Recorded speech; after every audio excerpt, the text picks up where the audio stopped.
আমার ছেলে আম কাঁঠালের সিজন আসলে কাঁঠাল তো খাই না, দুই এক কোয়া, কিন্তু আমটা আধা পাকা হলে একটু খায় আর বেশি পাকা হলে আম ধরেই না। কিন্তু বেশি পাকা আমটা ওকে খাওয়ানোর একটা প্রসেসিং আছে, যেটা আমি সবসময় করে থাকি।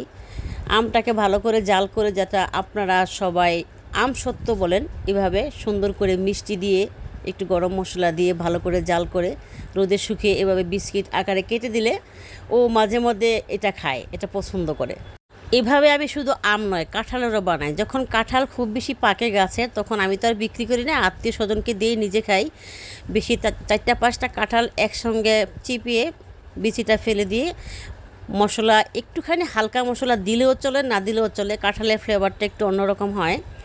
কাঁঠালটাকে আমের মতো করে জাল করে একেবারে কষা কষা জাল, যেমন লাল হয়ে গেলে তখন নামিয়ে নিয়ে আমি রোদে শুকিয়ে সেটাকে আবার এইভাবে বিস্কিট আকারে কাটি। এই যে দেখেন, এটা হচ্ছে কাঁঠালের সত্ত্ব, যেটা এখন কাটতেছি এটা হচ্ছে কাঁঠালের সত্ত্ব।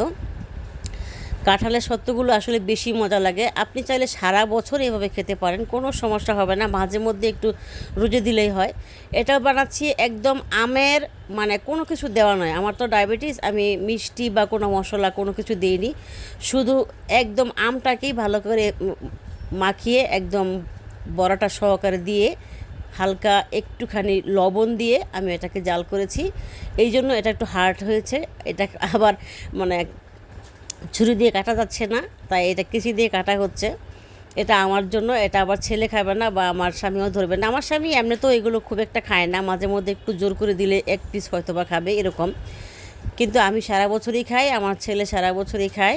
আপনারাও চাইলে যদি নিজের গাছের এরকম পাকা আম, পাকা কলা বা পাকা কাঁঠাল থাকে, তাহলে সব কিছু দিয়ে কিন্তু এইভাবে সারা বছরের জন্য আপনারা একটা সুন্দর আমসত্ত্ব বা বানিয়ে রেখে দিতে পারেন। সেটা কিন্তু খাওয়া কোনো অস্বাস্থ্যকর নয়, আমি মনে করি স্বাস্থ্যসম্মত, কারণ নিজের হাতে বানানো এই জিনিসগুলো খাওয়ার মজাই আলাদা।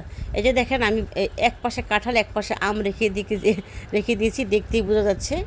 আমার ভিডিওটা কেমন হয়েছে একটু জানাবেন। সবাইকে ধন্যবাদ, আসসালামু আলাইকুম।